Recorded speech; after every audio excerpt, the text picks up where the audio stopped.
Okay, hello everyone. Welcome to the Match Minus One press conference of the match between Canada and El Salvador of the 2025 CONCACAF Gold Cup. Allow me to introduce at the main table Jesse Marsch and Jacob Schaffelberg of Canada. We'll start with questions in the room. Matthew, go ahead.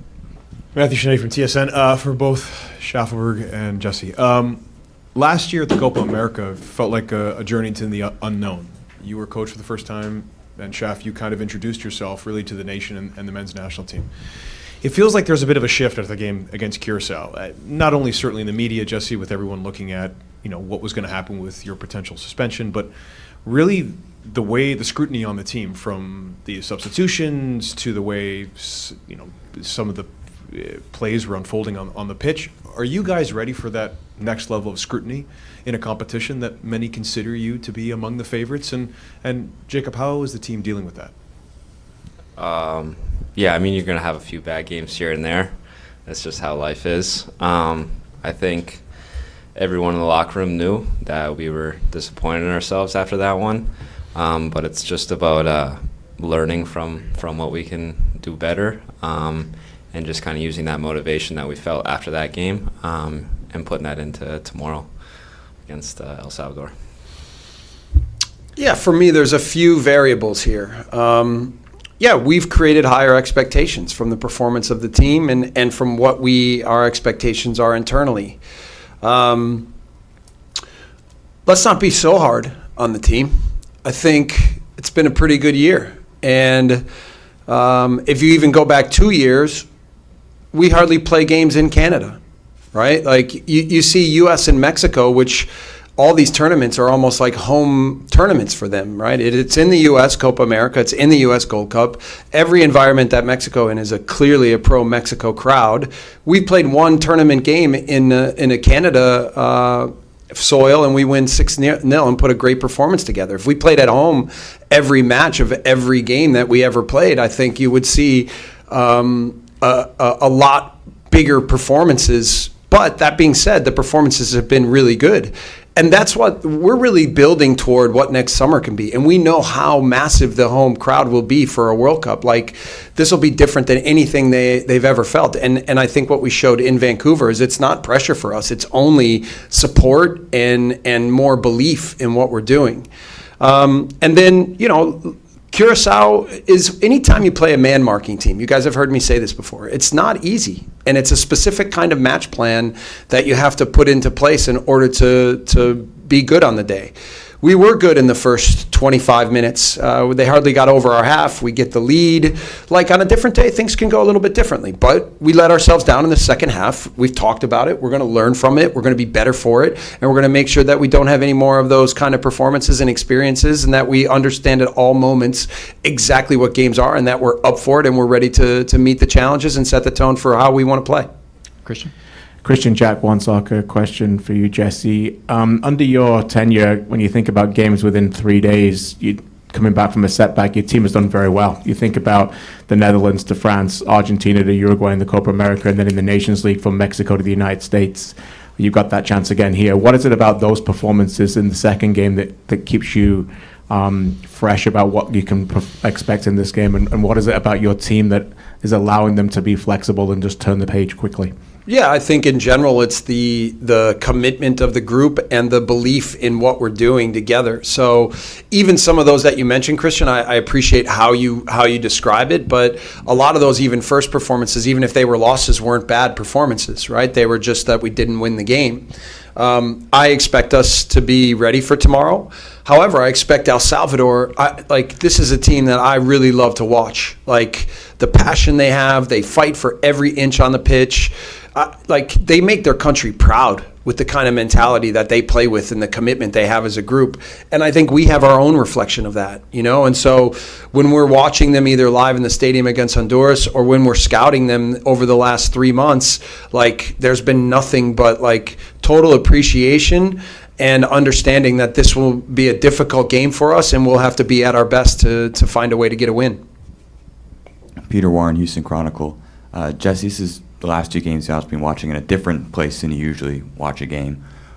How do you watch it differently or not watch differently when you're in a different place? And can you take anything you've learned from that onto the sidelines? Yeah, I mean, look, it's always a different perspective when you're up high and you get more of a tactical view of what's going on. So even when I spoke to the team after the game, I had a much less emotional and more, I think, tactical version of what I thought happened and where I thought we let ourselves down.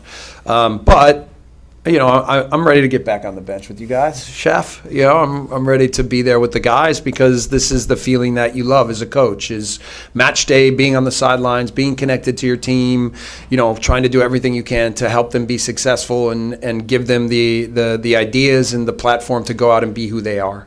And that will be the goal for tomorrow night. Any Hello. sense of when that decision might come? Oh, actually, sorry. 1 second. Matt, stop hogging the mic, man. Hello, Coach. My Hello. name is Kevin from El Salvador, from Fútbol de Primera. Jacob, I really your words about El Salvador, because the coach of Honduras told the same, and we are very curious about our team. But I want to know, what do you think about this game from El Salvador? What do you expect? Because it's a different kind of game that you face against Curaçao and Honduras. Yeah. They are more strength players, fast players. Yeah. What do you expect? And Jacob, what do you know about El Salvador? Do you want me to go first? Yeah, you go first. Okay, I'm going to go first. Well, I would go even back to my time with the U.S. national team as a player and as a coach, and know that the mentality of the El Salvadorian national team has always been to fight for everything and to maximize everything of what their player pool is. And although it's a team that doesn't have the high, I think they have a lot of good players.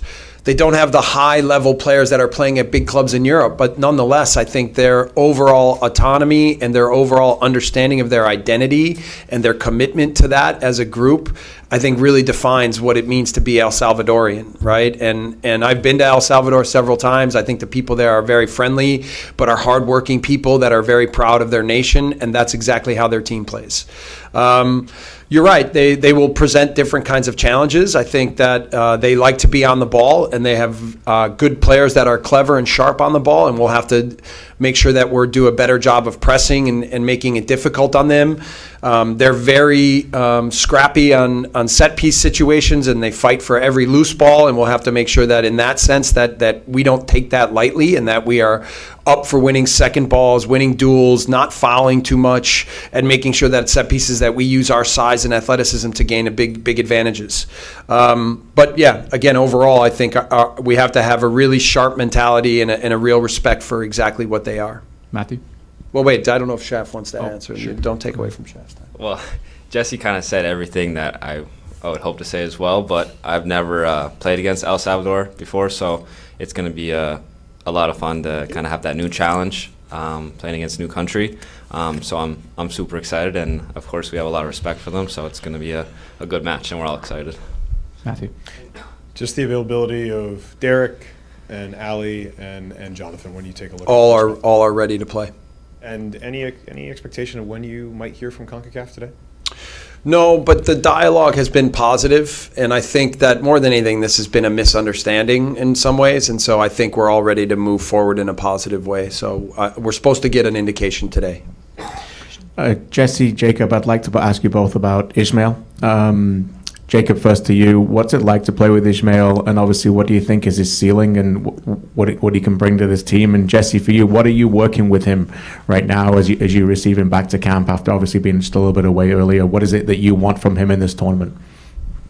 Yeah, playing with him is amazing. Being a wide guy and having a central midfielder who can dribble as well as he can and beat a guy makes it way easier for me. It just creates a 2-on-1 right away. So to have an amazing player like that's a lot of fun, but more importantly, he's an amazing person. I think he's one of the nicest guys on the team. He'll always look out for you in every situation. So I kind of think about that stuff first.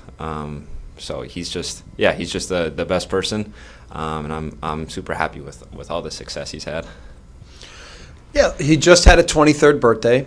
I've been working with him a lot over the last year about maturity and discipline and understanding what high level football is. One of the things he said to me is, as I've been encouraging him in this ways, he played with Rabiot at Marseille. And Rabiot said to him, that was the change that I made in my career when I understood that I had to fulfill tactical roles and have discipline in the way I played within the match, is when I really started to establish myself as a professional. And so, we've been really trying to give him structure as to what it looks like to fit into the team in all different scenarios, but also freedom to be himself. I think he's that kind of player. He's a 6'8", but he has the mind of a 10, but the work rate of a 6'8". So, we're continuing to challenge him to really now meet the standard that we know that he should be at and that he can be at. And we thought Marsch was an incredible move in the right direction. I thought he had 2 really strong matches against both Mexico and U.S. And and now in this tournament, as we're continuing to get moving forward, we're going to need him to understand his role, then be able to be the guy who's the aggressor in the midfield, the guy that can cover the ground, but then the guy that can also have solutions with the ball and help create things. And just quickly, a quick follow-up if I can. Sure. Just on the third group game, in your experience of coaching and playing in tournament football, how important is that final group game in taking momentum into a knockout game? Well, we're looking at it now as it's 4 elimination matches left. So we can't have anything but the best mentality and understanding of how difficult this match will be, and the matter of inches and sometimes centimeters on the pitch that will make the difference. It should be cooler, and we've adapted more to the heat, so I expect our group to be better adapted and more prepared for that part of things. And then it's about really understanding what El Salvador is going to present, how they're going to play, and where we can gain advantages and where we need to limit them. We'll go to the virtual portion. Neil Davidson, go ahead, Neil. Thank you, John. Neil Davidson from the Canadian Press. Jesse, you cited El Salvador's fight and commitment. Looking at the roster, almost all their players play their club football in El Salvador. I'm guessing that allows the national team to get together perhaps a bit more often, but do you see the fact that most are based in El Salvador, that helps their identity? Look, it's very clear that they have a strong identity. I think I said this once before. In Germany, the word is Selbstverständlichkeit, and it means understanding oneself really well. And I like that. There's a lot of German words that are very complex. That one seems long, but that, I think, wraps up into an identity of what you're trying to create in football. Is you want to create a team where everything that they do is second nature. And that's what I feel like El Salvador has. They're very clear with who they are, with their commitment to each other on the pitch, with their mentality, with their work rate, everything. So, look, the fact that we've left it to this stage isn't ideal for us to win the group. But at the same time, I think what Christian just said, the last group phase, putting it on cruise control versus making sure that we're at in our top form going into knockouts, I think that's really important for us to now put a really good performance together against a team that's going to fight for everything. We're going to finish with John Molinaro. John, go ahead. Selbstverständlichkeit. Write that down, John. John Molinaro, go ahead. Oh, that was Neil. Neil that asked that. Neil, write that down. I'll try to write it down too, Jesse. Good, John. Good. Come on, from Sportsnet. I wanted to ask Nathan Saliba. He only had 3 caps and 1 start prior to this tournament, but obviously he stepped up in a big way. What was it that you saw in him, Jesse, that gave you the confidence to give such a big responsibility to a player with limited international experience? Well, I would fault my management of Nathan over the last year and say that I really believed in him from the moment I started watching him at Montreal, and the fact that we didn't bring him in for the first camp and then not for Copa. And then if I remember correctly, I think we brought him in for September, but not October and not November and not March or something like this. And I kept saying to him, look, you're going to be a big part of this, and I believe in you. But just when you looked at the sixes position, we were very deep, and I didn't feel like we should leave anyone off of those rosters. So I tried to get him to continue to believe that I was telling him the truth. I'm sure he doubted it at some times, but he has a really good combination of athleticism and intelligence, technical ability, tactical awareness, responsibility on the pitch, commitment to the game, ability to run and cover ground, aggressiveness, attacking, good eye for good attacking plays, a good eye for passing final plays, and now he's scored 2 goals in 3 matches. So if you just put the whole package of like what you want out of a 6 that plays in your midfield, I think he's pretty much shown that over the last month or 3 weeks. So I'm glad that he trusted me, even though I let him down a bunch of times. And I think the way that he's played has shown that I'd made some mistakes along the way. We thank Jesse Marsch and Jacob Schaffelberg for their time. Remember that you can find the complete press conferences on the CONCACAF media platform. Thank you. Thank you. Thanks. Gol, gol, gol de Guate.